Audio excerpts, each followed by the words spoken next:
Hello दोस्तों, राधे राधे। मैं माला प्रजापति हमारे यूट्यूब चैनल में सभी दर्शकों का स्वागत करती हूँ, अभिनंदन करती हूँ। आज मैं एक बहुत ही प्यारा कारवा गीत लेकर आई हूँ। अगर आप सभी को अच्छा लगे तो प्लीज लाइक करना, कमेंट करना और मेरे चैनल को सब्सक्राइब करना।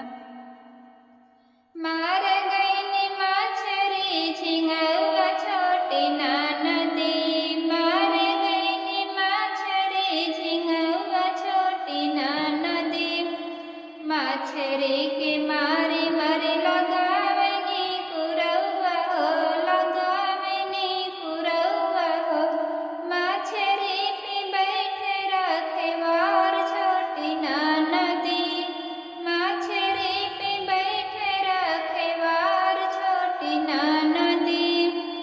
ससुई पतहिया मिल पीसनी मसलवा हो, पीसनी मसलवा हो, माछरी के ले गई बिलार छोटी नदी, माछरी के ले गई बिलार छोटी नदी। ससुई पतहिया दोनों करनी झगड़वा हो, करनी झगड़वा हो, ससुर के फोरनी कपार छोटी नदी, ससुर के फोरनी कपार छोटी नदी। मार गई माछरी झिंगवा छोटी नदी, मार गई माछरी झिंगवा छोटी नदी, माछरी के मारे मरे लगावनी कुरौआ हो, लगावनी कुरौआ हो, माछरी पे बैठे रखवार छोटी नदी, माछरी पे बैठे रखवार छोटी नदी। ससुई पतहिया मिल पीसनी मसलवा हो, पीसनी मसलवा हो, माछरी के ले गई बिलार छोटी नदी, माछरी के ले गई बिलार छोटी नदी।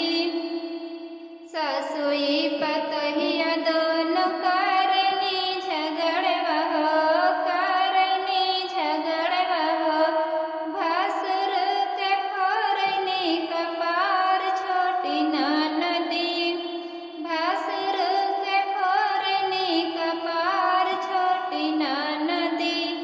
मार गई माछरी झिंगवा छोटी नदी, मार गई माछरी झिंगवा छोटी नदी।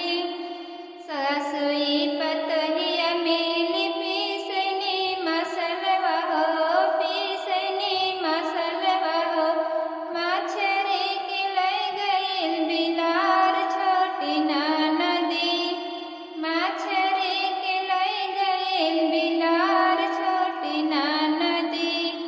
ससुई पतहिया दोनों करनी झगड़वा हो, करनी झगड़वा हो, देवरू के फोरनी कपार छोटी नदी, देवरू के फोरनी कपार छोटी नदी।